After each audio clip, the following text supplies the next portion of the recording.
नमस्कार दोस्तों, स्वागत है आप सभी का आपके अपने यूट्यूब चैनल पर। दोस्तों, आरबीएससी यानी राजस्थान बोर्ड परीक्षा के लिए आपकी अर्धवार्षिक परीक्षा लगभग शुरू हो चुकी है और हिंदी का पेपर लगभग सबसे पहले और दूसरे नंबर पर होने वाला है सभी के। तो दोस्तों, इसके लिए इंपोर्टेड प्रश्न पत्र आ चुके हैं। कक्षा 12 की हम लोग बात कर रहे हैं यहाँ पर।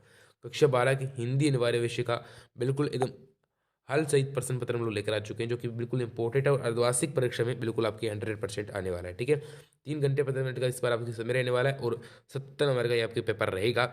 और कंप्लीटली दोस्तों यही पेपर आपको वहाँ पर देखने को मिलेगा, यही तो मैं बात आपको कह रहा हूँ। ठीक है, बिल्कुल यही आपको देखने को मिलेगा। और दोस्तों यहाँ पर आपकी जो है इंपॉर्टेंट प्रश्न उत्तर है जो कि आपको नोट करने हैं। और एक बात तो ध्यान रखना, इसकी जो पीडीएफ है दोस्तों वो अपने टेलीग्राम चैनल पर दोस्तों आपको मिल जाएगी। टेलीग्राम चैनल पर जो है अपना, उस पर आपको इसकी पीडीएफ भी मिल जाएगी। तो आप लोग जल्दी से टेलीग्राम चैनल को ज्वाइन कर लीजिए। अगर आप लोग टेलीग्राम नहीं चलाते हैं, व्हाट्सअप चलाते हैं, तो आप लोगों को नीचे व्हाट्सअप ग्रुप बना रखा है आपके लिए, तो उसको भी आप लोग ज्वाइन कर सकते हो, जिसकी लिंक आपको नीचे दोस्तों डिस्क्रिप्शन बॉक्स में मिल जाएगी। ठीक है, तो आप वहाँ जाकर उसको ज्वाइन कर लीजिए। फिर दोस्तों आपके सामने पहला प्रश्न है कि आत्म परिचय दोस्तों जो कविता है, आत्म परिचय जो कविता है दोस्तों, वो बच्चन जी की किस काव्य संग्रह से दोस्तों संकलित है? आत्म परिचय कविता मधुशाला से दोस्तों, मधुबाला से, निशा निमित्रण से, या फिर सतरंगिणी से? तो आत्म परिचय जो कविता है वो किस काव्य संग्रह से ली गई है दोस्तों? निशा निमित्रण से ली गई है। ठीक है, फिर दोस्तों अगला क्वेश्चन है कि कैमरे में बंद अपाहिज दोस्तों कविता में किस पर व्यंग्य किया गया है? ठीक है, समाज पर, या फिर राजनीति पर दोस्तों, या फिर मीडिया पर, या फिर दिव्यांगों पर? दोस्तों कैमरे में बंद जो अपाहिज कविता है रघुवीर साय की, उसमें दोस्तों मीडिया पर, मीडिया यानी मीडिया की जो दुष्कर्मियां हैं उस पर दोस्तों वर्णन किया गया है, या प्रकार से व्यंग्य किया गया है। ठीक है, फिर दोस्तों भक्तिन का दोस्तों वास्तविक नाम क्या था? ठीक है, तो भक्तिन का दोस्तों वास्तविक नाम था लक्ष्मण या फिर लक्ष्मी। ठीक है, तो इसमें राइट आंसर हो जाएगा। फिर लेखक ने यशोधर बाबू को किसनदा का कौन सा पुत्र कहा है दोस्तों? तो दोस्तों उन्होंने उसको मानस पुत्र, तक पुत्र, ओरस पुत्र, या फिर पुत्र कहा है। दोस्तों उन्होंने, लेखक ने यशोधर बाबू को दोस्तों किसनदा का कौन सा पुत्र कहा है? मानस पुत्र कहा है। या दोस्तों आपके इसमें करेक्ट आंसर होगा। फिर है सुरेश हॉकी खेलते समय हवा से बातें करता है। ठीक है, वाक्य में शब्द शक्ति कौन सी है?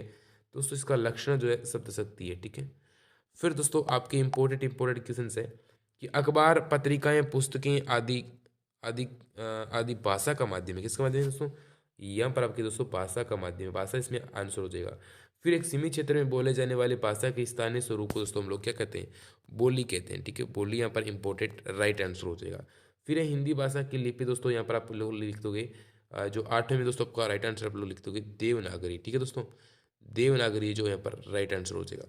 फिर दोस्तों रघुवीर साय की तार सप्तक कवि है, तो रघुवीर साय दोस्तों दूसरे तार सप्तक के कवि इस प्रकार से लोग मान सकते हो। फिर दोस्तों अगर पहले तार सप्तक कवि पहले गए। ठीक है, फिर दोस्तों पड़ोस में एक महानुभाव रहते हैं जिनको लोग क्या कहते हैं? जिनको लोग जो है चूरण बाबा कहते हैं, वो है ना, एक उनकी बात कर रहे हैं। बाजार दर्शन जो पार्ट है उसमें से ये प्रश्न आ चुका है। ठीक है दोस्तों, फिर तो आपके अगला क्वेश्चन है कि कैमरे में बंद अपाहिज करुणा के मुखौटे में क्रूरता है कविता है, सत्य है या असत्य है? दोस्तों ये तो बिल्कुल एकदम सत्य है कि जो कैमरे में बंद अपाहिज कविता है वो करुणा के मुखौटे में छुपी क्रूरता की कविता है, ये बिल्कुल दोस्तों सत्य है। फिर इंटरनेट पत्रकारिता दोस्तों सूचनाओं को तत्काल उपलब्ध कराता है, ये भी दोस्तों क्या सत्य है या फिर असत्य है? तो ये दोस्तों बिल्कुल सत्य है कि इंटरनेट पत्रकारिता सूचनाओं को हाथों हाथ दोस्तों उपलब्ध कराता है। फिर है पतंग कविता में कवि ने बाल सुलभ इच्छाओं एवं उमंगों का चित्रण कहीं भी नहीं किया है, सत्य है या फिर असत्य है? ठीक है, बाल सुलभ जो इच्छाएं और उमंगों का चित्रण नहीं किया है दोस्तों, बिल्कुल ये गलत है। ठीक है, फिर है काले मेघा पानी दे संस्मरण में लोक प्रचलित विश्वासों और विज्ञान के द्वंद्व का दोस्तों सुंदर चित्रण है, बिल्कुल दोस्तों बिल्कुल सुंदर चित्रण है, सत्य है ये भी। फिर दोस्तों अगला है शेर के बच्चे का असल नाम बादल सिंह था, क्या बादल सिंह था? दोस्तों ये सत्य है या फिर असत्य है? ठीक है, तो बिल्कुल दोस्तों ये भी सत्य है। ठीक है, फिर दोस्तों अगला क्वेश्चन है कि यहाँ पर आपको गंजास पढ़ना है कि संस्कृति शब्द का संबंध संस्कार से है, जिसका अर्थ है संशोधन करना, उत्तम बनाना, परिष्कार करना। अंग्रेजी शब्द कल्चर से वही तत्व है जो एग्रीकल्चर में है। तो इस प्रकार से आपको संस्कृति पर एक आपको पैसेज दे रखा है। फिर संस्कृति शब्द का अर्थ क्या है? पहला क्वेश्चन यही है, संस्कृति शब्द का अर्थ क्या है? तो आपका इसका राइट आंसर आपको पैसेज में से बताऊंगा मैं आपको टिक करके। संस्कृति शब्द का जो है संस्कार है, जिसका अर्थ है संशोधन करना, उत्तम बनाना, परिष्कार करना, या फिर कल्चर से बनाए। ठीक है, तो ये इसका आपका राइट आंसर हो जाएगा। फिर अगला क्वेश्चन है संस्कृति किसे कहते हैं दोस्तों? ठीक है, जातीय संस्कारों को ही संस्कृति कहते हैं। फिर लिख देना कि जातीय संस्कारों को ही संस्कृति कहते हैं। ठीक है, और फिर क्या है कि अगला क्वेश्चन आपके सामने है कि जातीय संस्कार कैसे बनते हैं? कैसे बनते हुए जातीय संस्कार? तो एक जो है जलवायु के अनुकूल रहन सहन की विधियां और विचार परंपरा जाति के लोगों से दृढ़ होने से जाति संस्कार बन जाते हैं। यहाँ से लेकर आपको लोगों को दोस्तों यहाँ तक आपको लिखना पड़ेगा, ठीक है। यहाँ से लेकर ये सब कुछ और फिर दोस्तों ये इतना दूर लिखना पड़ेगा, ठीक है। तो ये आपके तीनों आंसर हो गए दोस्तों। फिर इन निम्नलिखित पंचायत को पढ़कर प्रश्न का उत्तर दीजिए। सिंह की गोद से छीनता रहे शिशु कौन? ये इस प्रकार से, ठीक है। एक मेष माता के रहती थे निर्मेष पंक्ति में भेष माता का दोस्तों निहितार्थ ताना है। फिर है सिंह की गोद से छीनता छीनता रहे शिशु कौन? पंक्ति में सिंह किसका प्रतीक है दोस्तों? यानी माँ का प्रतीक है सिंह, तो यहाँ पर जो है दोस्तों माँ का प्रतीक है। फिर दोस्तों अपने जन्म पर अभिशप्त तप्त आंसू कौन बहाती है? तो ये दोस्तों कौन बहाती है? ये दोस्तों लक्ष्मी यानी भक्तिन बहाती है।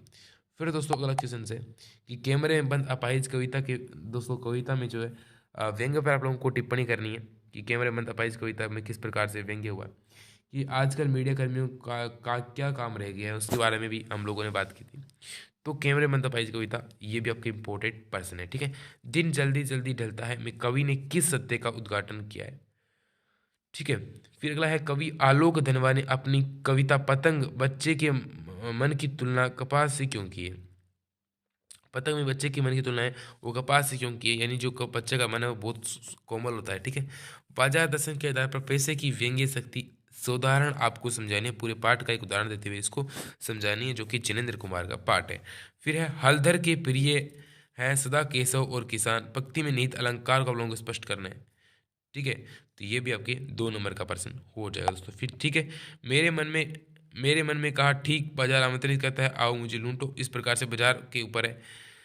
अगर यहाँ पर जो है आपका हो जाएगा। फिर दोस्तों अगला क्वेश्चन से आपकी यहीं पर है आपकी, ये आपको क्या करना है इसकी दोस्तों 7% व्याख्या करनी है आप लोगों को।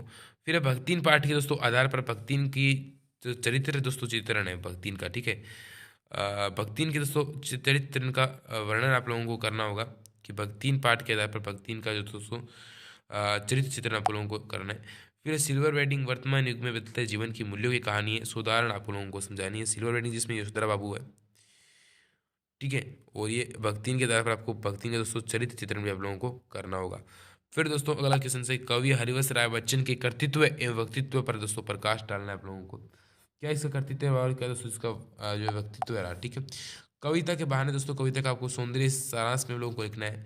फिर दोस्तों अगला क्वेश्चन है कि किसी एक विषय पर आप लोगों को 200 से लेकर 250 शब्दों में निबंध लिखना है, जैसे कि राष्ट्रभाषा हिंदी यानी उसकी वर्तमान स्थिति क्या है और भविष्य में स्थिति क्या होगी, स्वस्थ भारत के बारे में, कोरोना वायरस 21वीं सदी की महामारी, या फिर समग्र शिक्षा अभियान को कैसे सफल बनाएं ये पर, ठीक है। दोस्तों सचिव शिक्षा विभाग राजस्थान जयपुर की ओर से आयुक्त स्वास्थ्य परिसर कल्याण विभाग को एक अर्धशासकीय पत्र लिखिए जिसमें सरकारी विद्यालयों के विद्यार्थियों को नियमित रूप से जांच का आग्रह हो, ठीक है। कंप्लीटली दोस्तों आपके बहुत अच्छे तरीके से मैंने पेपर का पूरा कंप्लीट सॉल्यूशन कराया है। और दोस्तों अभी भी अपना ही पढ़ते हुए गलती आपकी है, फिर तो आपको दोस्तों इतने इंपॉर्टेंट क्वेश्चन अर्धवासी के लिए कोई नहीं देने वाला है। फिर दोस्तों इंपॉर्टेंट पर्सन से लाता हूँ और आपके लिए पूरा पेपर एक तरीके से एक फॉर्मेट में तैयार करते हैं, फिर उसको लाते हैं, ठीक है। तो इंपॉर्टेंट तरीके से आपकी ये भी कंप्लीट हो चुका है अच्छे तरीके से, और बहुत अच्छे तरीके से हम लोगों ने इसको भी कंप्लीट कर लिया। दोस्तों मिलते हैं अब हम एक नए वीडियो के साथ दोस्तों। जय हिंद जय भारत।